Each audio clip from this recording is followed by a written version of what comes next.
Kasayan, i-share ko lang sa inyo kung paano pagsabayin yung park light. Katulad dito. Park light, headlight. Park light, headlight. Dito, tumayo ka dito. Pag ganito para kita nila. Yan. Headlight, park light. Ito yung park light. Ito naman yung headlight. Siya kasaya na.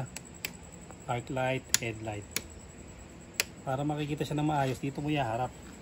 Para makikita nila ng maayos. Na headlight, park light. Paano siya kasayan pagsabayin? Ganito gagawin natin. Simple lang para mapagsabay natin. Dati kasi meron gantong motor na pagka ewan ko lang kung meron pa ngayong kasayan pagka yung nag-park light ka, patay yung headlight. Tapos pagka binuksan mo naman yung headlight, patay naman yung park light. Na ko to sa Rusi Yuri Wave style. Kaya binago ko yung wiring niya. Nilipat ko ng switch yung park light para mapagsasabay ko yung headlight. Ito naman, gamit ang 3-way switch ito. Ito yung 3-way switch. Ito. Kung saan ako magtuturo, doon mo itututok yung camera ng dahan-dahan. Ito kasi yung 3-way switch Yan yung park light. Tapos ito yung headlight. Ayan siya Ganito yung gagawin natin para mapagsabay natin. Pansinin nyo. Ayan yung park light. Tapos ito naman yung headlight. Hindi siya nagsasabay. Park light at headlight. Ayan. Ito ang tutok yan para maganda yung park light. Sa gitna. Yan. Ganyan. Tutok mo sa ganyan. Yung park light para makikita nila. Tapos yung headlight. Yung nagbukas ng headlight. Kaya mo siya. Kaya makikita nila yung ilaw. Siya magkahiwalay siya. Ito yung 3-way switch natin Park light at headlight. Okay, simple lang to kasi ganito yung gagawin natin. Kailangan lang natin hanapin yung common. Galing muna natin yung ating headlight. Dito sa 3-way switch, kadalasan naman ng 3-way switch dito sa may wiring. Nasa gitna ito. Kadalasan naman ng 3-way switch, nasa gitna yung kanyang common. Yan, ito yung kanyang common Ito. Itong common, hindi yun to gagalawin. Huwag nyo gagalawin yung common Bawa maglalagay kayo ng switch, kayo yung park light at saka yung headlight, isang switch lang sa sa 3-way switch lang.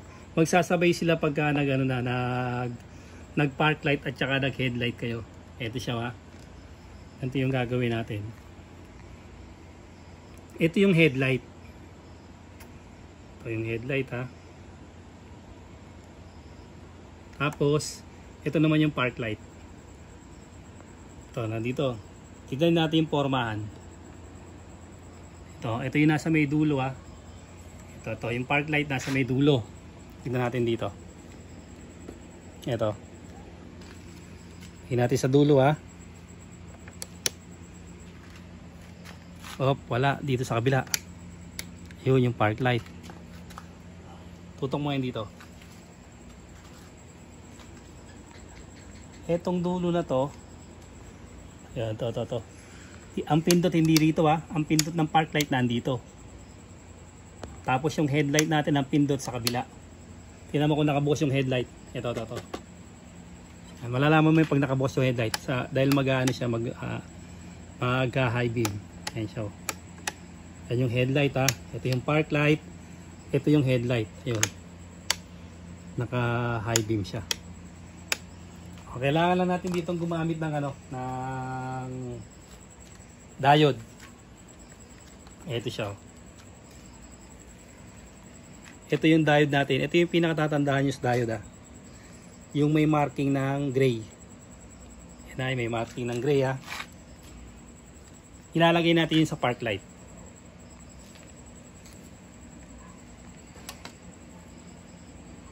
Halimbawa, yung motor nyo, walang switch. Ito na siya. Ito na yung pwede nyong gawin.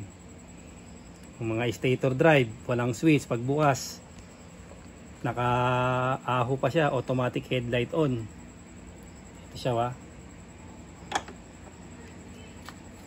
Ito yung may yung kulay gray.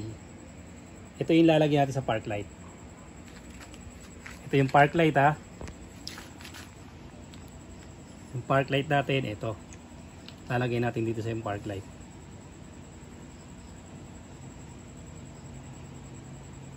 Tapos itong isa ilalagay natin sa headlight. Ito ilalagay natin sa headlight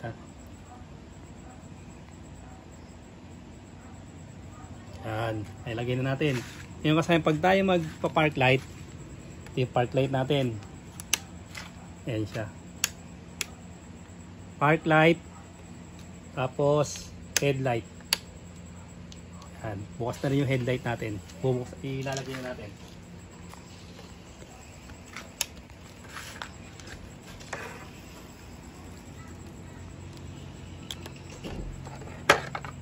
Kasaya park light, tapos headlight. Ayun siya kasaya Nagkasabay na ngayon siya, magkasabay na. Yan park light. Pagbukas natin ang park light, off, mag-headlight tayo, magkasabay siya. Off, nadidikit. Yan. Siya kasaya, magkasabay na Lobat na. Ayun yan, dito. Pag ganito lang. Yan park light, headlight. Pag nagbukas tayo ng headlight, sabay na siya.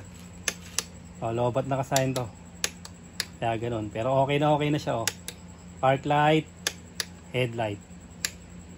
Off. Park light, headlight. Magagawa nyo to kasayan sa mga sa mga motor, lalo na pag mag-ano kayo, pag mag-ano kayo, power up. Pwede yung gawin to para yung 3-way switch ang gagabitin nyo. Nandun na yung park light, at saka nandun na yung headlight. Pero kung gusto nyo naman na on-off switch, pwede rin naman dun. On-off switch kasi meron namang ang motor natin. Meron naman siyang automatic agad na high and low. Ayan siya, park light, headlight. Ayan, nagkasabay na siya. Lobat na. Hanggang dito lang mga kasayan. Pag meron kayong katanungan dyan at meron kayong hindi naintindihan, mag-comment lang kayo, sasagutin ko yan. Salamat sa panood mga kasayan.